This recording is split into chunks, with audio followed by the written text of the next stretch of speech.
All right. Welcome everyone. This is kind of an unofficial podcast right now, but we'll maybe make it more official in the future. Who knows? Depends on uh, what life throws at us and number of guests I can have and all that sort of thing. But for now, I really wanted to kind of unpack my modern Technicolor color process, Heartcolor, that you've probably been seeing all over my social media for quite some time now.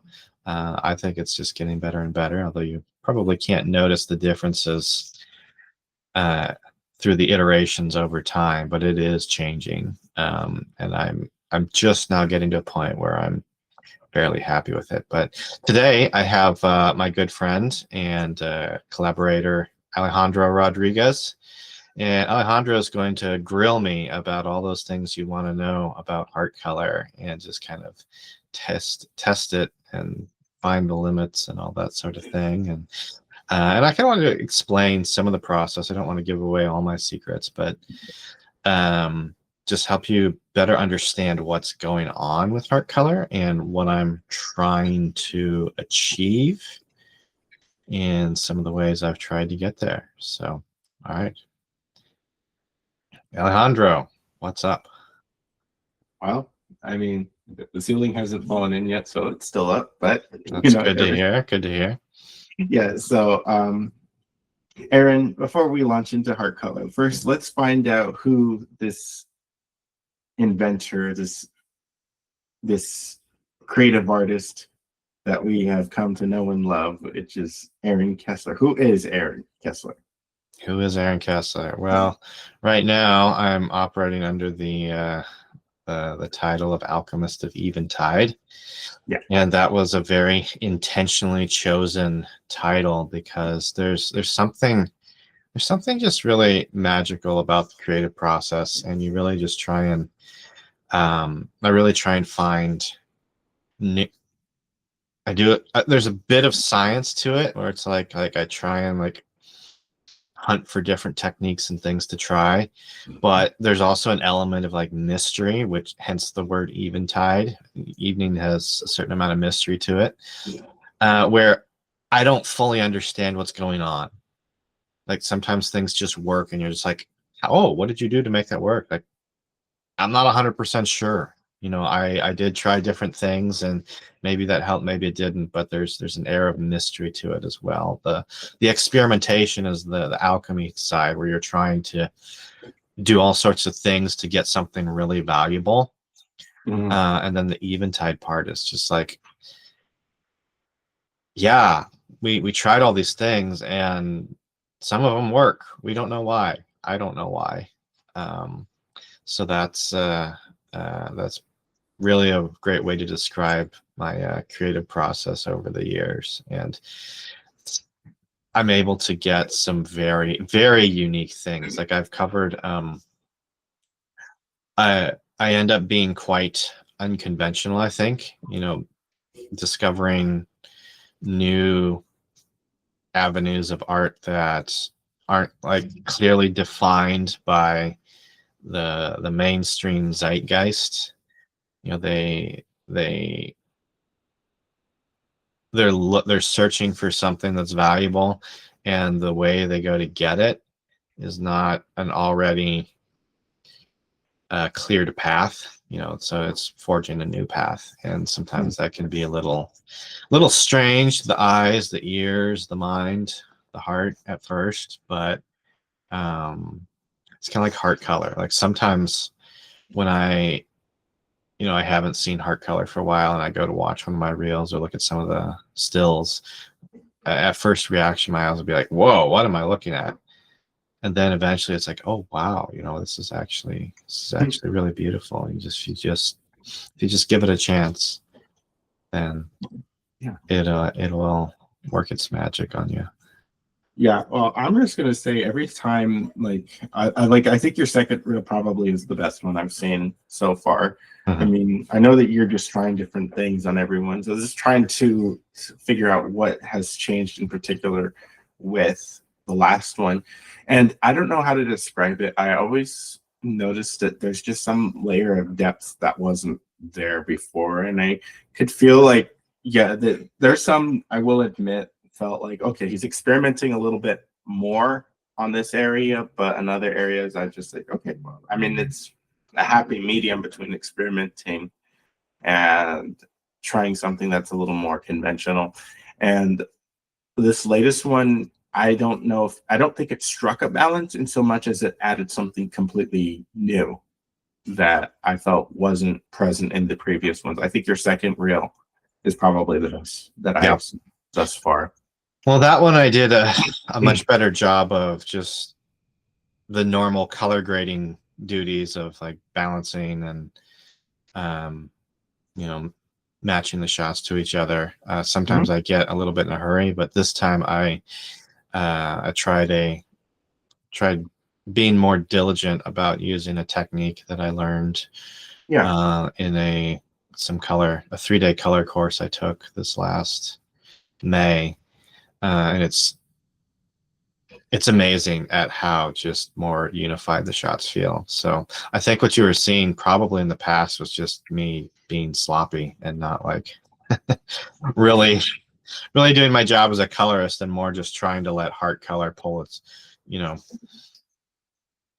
run the whole show instead of having help from, the due diligence of just shot balancing, all that sort of things. But yeah, this last reel I put out, it's the second reel. That one, the shots were so much more well balanced. There's one or two in there where I'm like, something's off, depending on which monitor I look at. But overall, the shots are just like spot on. Like you look at the vector scope and they just match really, really well. So,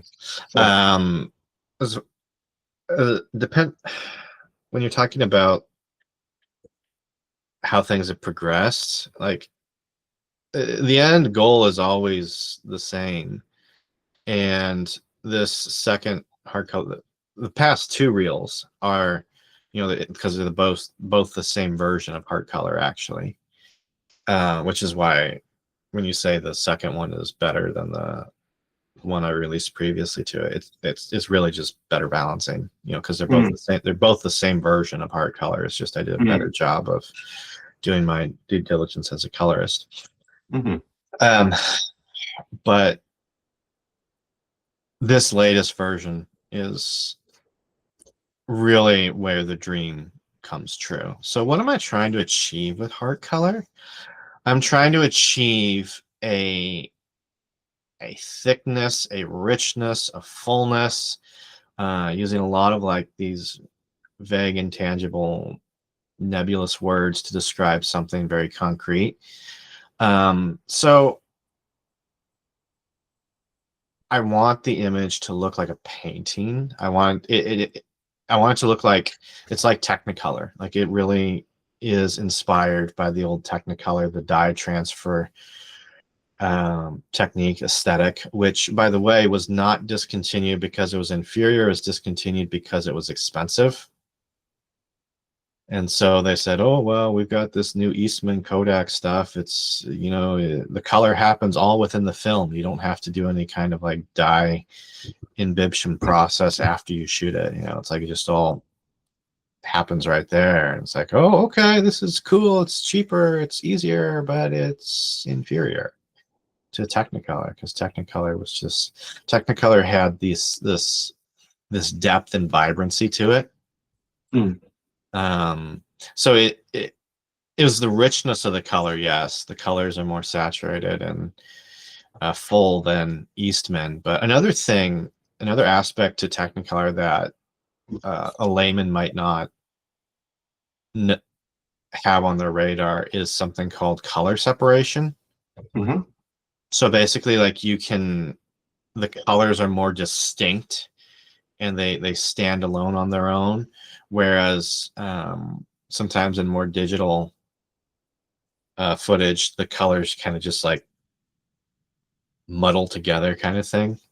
And that's because the the black and white records, the red, green, and blue records that were captured, the black and white strips of film that were sensitive to those colors, they're very pure and they're not like muddled together. And so when you dye them, then it really gets, the colors are just so much more strong and distinct. Whereas with Eastman, when it's all the color process with Eastman and modern film to this day happens all within the film as it's shot. So it's basically like you shoot it and then there's little dye packets inside that film, and then those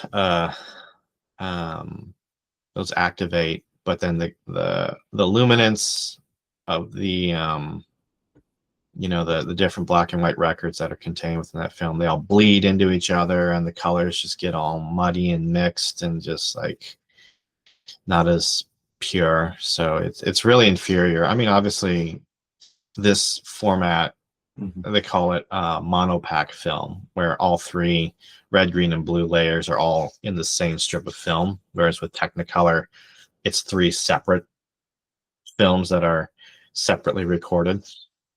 But that monopack format of film has been perfected over the past several decades, and it's gotten really good. Like you watch, I think, a movie like Oppenheimer, the colors just really, the film is just really gorgeous there. It has a very distinct aesthetic to it as well. But how did I get on this tangent? Well, you're talking about Technicolor. Yeah, talking about Technicolor. So Technicolor was not discontinued because it was inferior. It was actually superior. It was discontinued because it was expensive, and they found a cheaper solution. So that's one of the things that also happens with Heartcolor, and I did not plan that in my development of it. It just kind of like happened one day after I tried this technique. So there's a lot of I know on the internet, colorists talked about the Technicolor look. I've been at this since like 2013 to some degree, to some extent, just really wanting to get like the best color ever. But back in that time, there were these tutorials on the internet that basically said that how the process is that they were trying to achieve Technicolor as well. It was a very superficial way of doing it. It was just splitting the image into three different nodes. You had your red, green, and blue, and what you did is you turned into black and white, and you took the red channel up to 1, and then the green channel up to 1, and then the blue channel up to 1, and then you would I forget how they did the quote dye process. I think they just like, maybe they did color channels, I don't remember, but then they would just like do a color cast of like the complementary colors like cyan, magenta, and yellow, and they and then you add it together via a layer mixer. And there's different variations of that, and I tried that technique for the longest time, and then one day I decided, like, you know what, I was messing around with this tool called 3D LUT Creator. And one of the things it does, it has a feature where you can display the it has like a visual graph of like the color channels, like the red, green, and blue color channels. And so if you play with the points, you're getting RGB channel values, but it's also like showing you a visual graph like, oh, that actually means you're selecting this section of the colors. And so I decided to like, wow, what if instead of doing the monochrome red, green, and blue, what if I did a channel mixer and just selected different parts of the spectrum of the image based on the visual mappings of the 3D LUT creator, and that is when I started to notice like a really good painterly aesthetic and the color separation. So so one of the things, I'll stop there. Like I'll go on forever. I don't want. So No, yeah, ask me your next question. Did I answer your question? What was your question? no, because like we were trying to figure out where the tangent went off on, and then it's just so Yeah, I much. think you were asking like something about like you were commenting on how this latest color reel Mhm. was really good, and that this latest color reel is really a good um it's the best representation of what I've been trying to achieve. In fact, I go ahead. I was gonna say, like, because you brought up how it's the same version of Heartcolor, but like I felt For the like there past two reels, yeah. the past two rails, like the second one displayed what you did differently and what you have been trying to develop over time. And the first rail, I think, was tapping more into shot composition and just like how it makes supposed to make a shot feel. I felt like the first one did that perfectly. But the other one is just like, what were you doing? What were you trying to accomplish with Heartcolor? It was more apparent in the second one. Yeah, if that makes any sense. absolutely. The first one was chaotic because, like I said, I didn't do a good job of shot matching, so it didn't feel like, I think the shots, I I didn't I didn't balance the shots to each other. I balanced it so that each shot as a standalone looked really good on its own. Mhm. So if Yeah. I was to just like take one still from a random part of that reel and put it on Facebook, it'd probably like, oh yeah, it looks great. But if you put it all together, when they're like graded so that each shot is as a standalone is good, not so that it flows as a whole, Mhm. then that's when it becomes like, I don't understand. Something feels broken, that's what that is. But Right. I did a better job with shot matching because, like I said, it's literally the exact same LUT that I built. Yeah, for sure. So there's the only difference is I did a better due diligence, and maybe I edited it better. I think I might have done a better job editing the second one because that plays a role too. It does. I'm just saying though, but for the first one, I felt like if I was a director and there was like a different film that I was going to shoot, and I just seeing like the variety of different shots with the composition and framing, it felt like there was more of a variety there that Mm, wasn't as present on the second one. The second one, it was just more apparent, like, okay, what did Aaron do to make this look this certain way? And I felt like, it just really had some sort of distinction from mhm, like other LUTs, for example, or other color grading. You could see that this is okay, so this is what Heartcolor's doing. Whereas in the first one, is like this is how it's gonna look if you ever use it in a film. mm. That's kind of what I Interesting. got. Yeah. And yeah, I mean, I think like normies will just be like, oh, okay, cool, they're real. but it's but for us as creatives, it's just like you could just like tell like the subtlest of differences between these two. Yeah. And I think that those two kind of just really they have their strengths naturally. And Mhm. of course the weaknesses are just a little more apparent to us as artists. Yeah. Yeah. We artists are gonna notice the subtle change. At least when I'm in the middle of like improving on the previous version, I'll totally be able to pick out the differences. Right. But sometimes if I step back for a while and then I just look at my Instagram page where I share all my Heartcolor stuff, it's like, oh wow, this actually does look fairly similar. I would um, say that, I think it's good that you keep improving. I mean, obviously, you don't know where you're going if you don't know where you've been, right? mhm, I mean, and I think we know that. And I think that one thing, like you mentioned that we're good friends, and we are. And, but even seeing like how you've grown as an artist and how you're just like trying to keep track of your progress, to most people, it might seem a little tedious, but it's actually helping mhm, you like earmark like various things in your career and say, okay, this is what I used to do. this is what I'm doing now. How have I improved? What worked in the past? What will work in the future? Mhm. And is there a place where I could just say, all right, I'm just done developing it? But this is what artistry is. I mean, you're experimenting, you're trying new things. I mean, and Mhm. even then, you're not sure what you did differently, but Yeah. it's Yeah. working. Uh, right now, I think Heartcolor's in a very good place. I'm very happy with it. There are Right. two things I can think of that might stand some improvement, but um, they're not imperative right now. It's not like, Sure. oh no, this is broken without it. Um,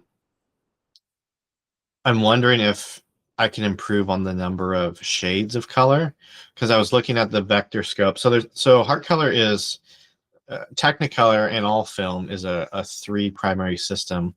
You have red, green, and blue, black and white records, and then you combine that with the complementary colored dye, which would be cyan, magenta, and yellow. Well, with digital cameras, it's just red, green, and blue. Um, so there's three primaries, but with Heartcolor, I was like, well, I want as many shades of color as possible with equal richness. And so I said, what if instead of three primaries, we did six, and Hmm. then six became 12, and then different versions have oscillated between 12 and 24, because sometimes the node tree is just so massive that I can't fit 24 into it. But this recent version actually does have 24. But I was looking at the different dyes and the values on the vector scope, and I know I was looking at the dyes between cyan and blue, and I noticed the cyan dye, the values there did not closely overlap with the next color over, which would be cyan blue, double cyan and blue, for lack of the more like interior designer specific shade of color language. I just call it cyan blue. Um, so I noticed Hmm. there wasn't like a complete overlap there. I was like, huh. It's like, am I missing shades of color? So maybe 24 becomes a bigger, even 48. I don't know. Yeah. I hope not. It hurts my head to think of like 48 different dyes. 48 different dyes. Oh man. That's incredible. Like, yeah, uh, I don't think I do that. I think I just live with the flaw. yeah. But it does. Part of me does. It does bug me a little bit when I see something like that because I'm like, well, the goal is to have as many hues of color possible. And if there's a gap there, then am I doing what I set out to do? So there's that. The other thing is, um, sometimes the skin tones might be just a little bit too heavy. Like I looked at a few shots in that previous reel. It's very hard to gauge because it's like I'm not seeing all the people in my reels every day, so I don't have like a visual register of how tan they are. And so sometimes I see heart color and I apply it, and sometimes these people's faces like it looks a little heavy, a little dark. It's like, okay, is that their complexion or is that heart color just being really dense? Density basically is like the darkening of more saturated colors. It's like, is there like too much density in the skin tone? So that might be something that I could play around with. Right now, I'm just like, forget it. It's in a good enough place. If there's any problems, I'll just correct it on a shot level, rather than revisiting the entire LUT. Uh, yeah. So Yeah. yeah. Well, I'm really glad that you're sharing your process with us and you're trying very hard to like make sure it looks good, not just to you, but to like everyone else. He is like we're an audience member. And one thing I could say as an editor for almost 5 years, one thing I've learned is that if it doesn't look good to me, it's not going to look good to anybody else. But at the Mm, same time, I understand everybody has different tastes and different yeah. perspectives on how things are going to look. And, I remember one of the first projects we collaborated on, the earliest version broke the 180 rule, like all the time. But then, like, and I didn't realize how jarring it was until like I rewatched it later, and even now I watched the earliest version of that pilot, and I was like, oh yeah, I could see why Aaron was like, no, that's not gonna work. So, and now, and then when I redid it, and then everybody universally, even the normies, were just like, this is fantastic. And I was really glad to hear that. But I was like, yeah, you break it only if you know there's a legitimate reason to do that. Right. But it has to service the story, and it cannot like just be you're just like, oh, this is the best we can do.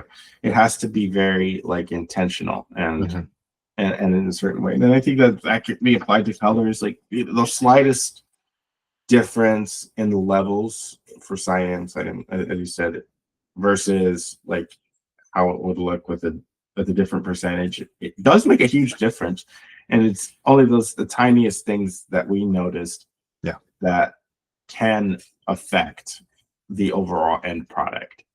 And Color is very subtle. it is. Like, I could make a change and people would be like, well, you did nothing. It's like, oh no. Oh no. Oh no. I did something. Yeah, See, even if you can't pick out the change just by looking at it, you'll feel it. You will feel it. Like just 1 point, subtract 1 point of red from a shot, and it can make all the difference. It can make all the difference. Right, for sure. Yeah. But yeah, Heartcolor it's kind of an acquired taste, as I mentioned before. Like, it's not realistic, and it's very countercultural to the zeitgeist right now, which tends to go for more realism, more like subdued. I call it the pale corpse look, where skin tones are just like there's no color in them whatsoever. You look at Technicolor, and Technicolor had this rich, like tan skin tone. So, but it's not realistic. It's meant to look more like a painting than like real life. And for the longest time, trying to get that painterly aesthetic was difficult. I think when I did the color spectrum selections instead of just like, oh, red, green, blue, luminant RGB channel at max.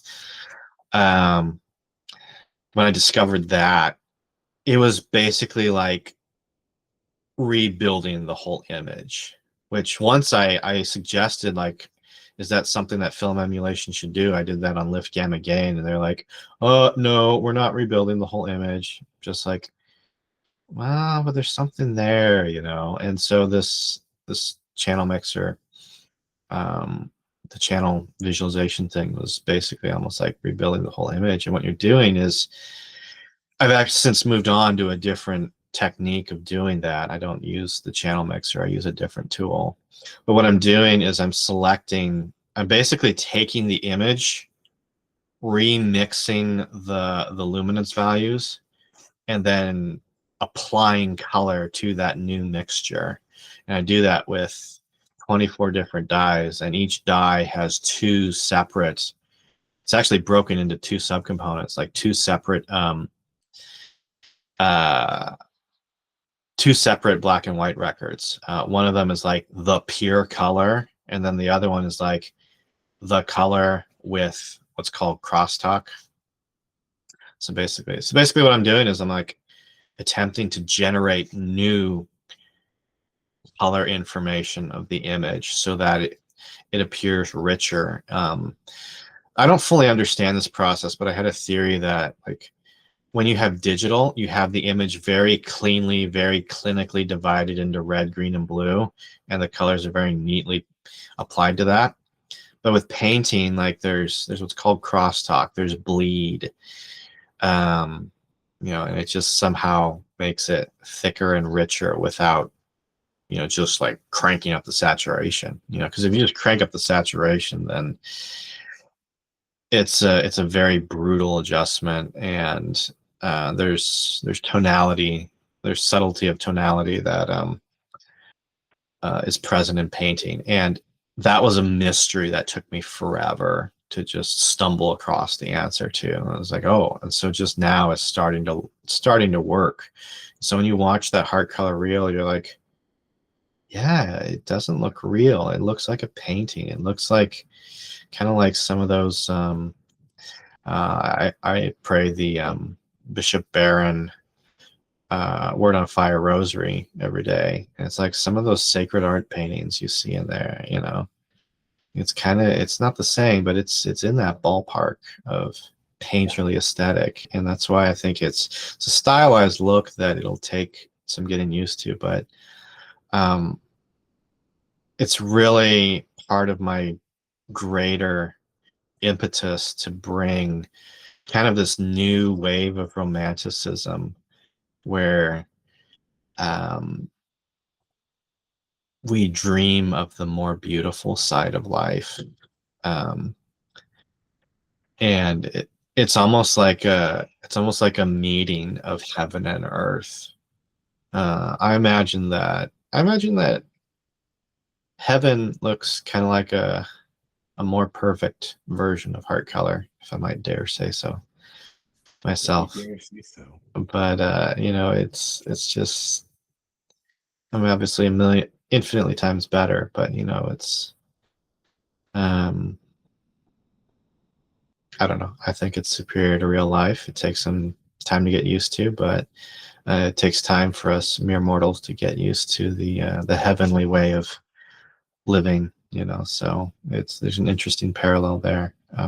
Recently watched a podcast where the host interviewed Dr. Daniel McInerney, and he spoke about how art, mimetic art, which is basically like imitation of life, it's not just like a one-to-one exact copy.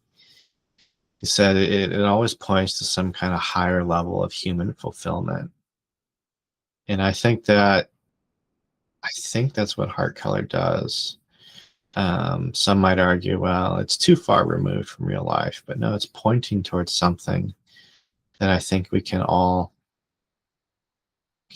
understand on an intuitive level. And if you get past that initial like shock of this is not real, you know, if you get past that, if you're patient with it, then it'll really just like really grow on you. So always watch a piece with Heartcolor twice.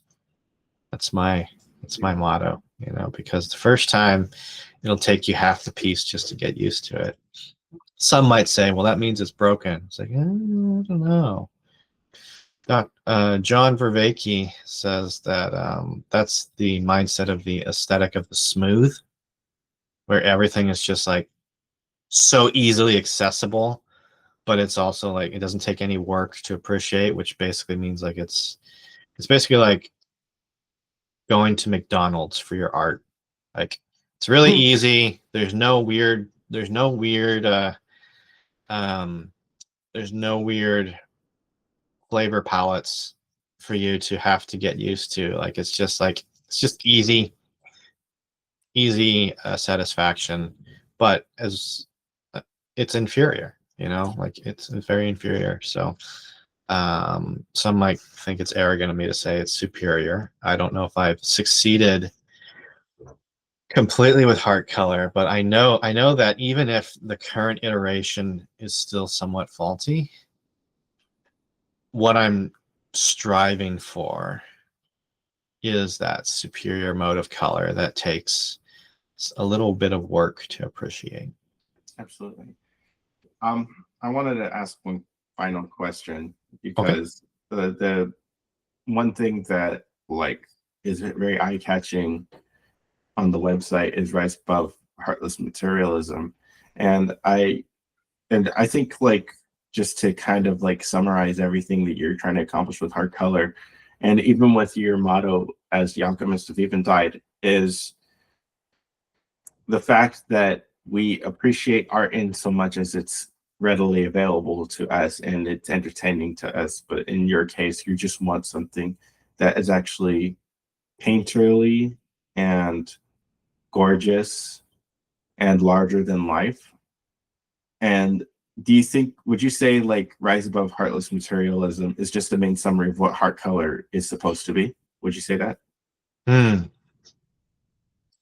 would say, yeah, Heartcolor is a very good embodiment of that slogan there, Rise Above Heartless Materialism, because heartless materialism is basically like everything's gray, you know, everything's based on utility and easy, most efficient way of giving someone pleasure. And heartless materialism is like, no, like you have to sit down and savor each bite. And that it rises above the quick mechanization of it.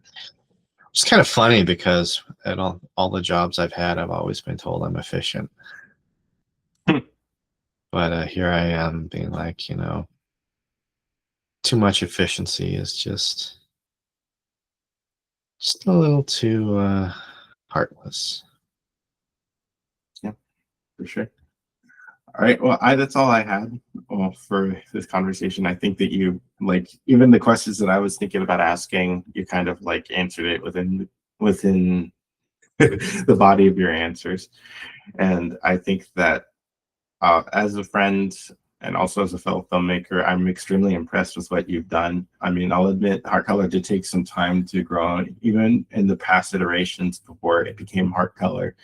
I mean, I wasn't quite sure what it was that you were trying to accomplish, but understanding that it's actually coming from a place, even in consideration with the history behind Technicolor and Kodak Eastman, it's like, of course, I mean, just because things are less efficient or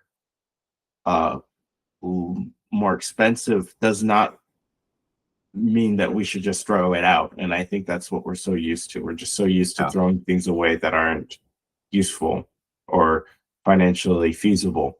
And I think that this is I mean, it's not so much of a rebellion, but in so much as like a step towards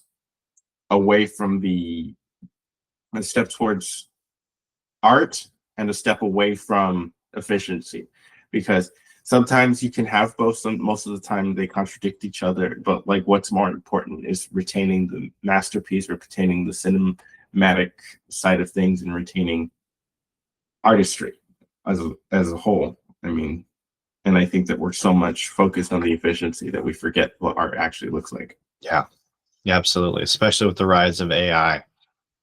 Ugh. Which, don't get me wrong, my backdrop right now is from Midjourney, but even though I used it, yeah, I'm using it less and less, and I'm more seeing AI. I don't think AI will ever have soul to it. no, There's always just that intangible quality, that sense of mystery that AI can imitate the accidentals of it, but it can't imitate the core of it. I won't say you should never use AI, but I'm like, you know, like, be careful about just saying, oh, AI is cheap, so now we'll just use it all the time. It's like, well,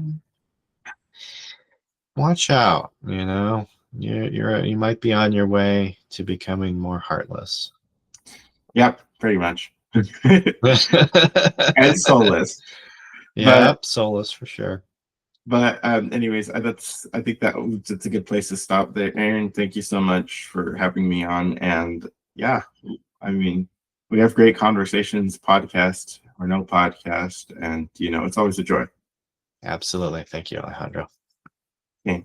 Thank you.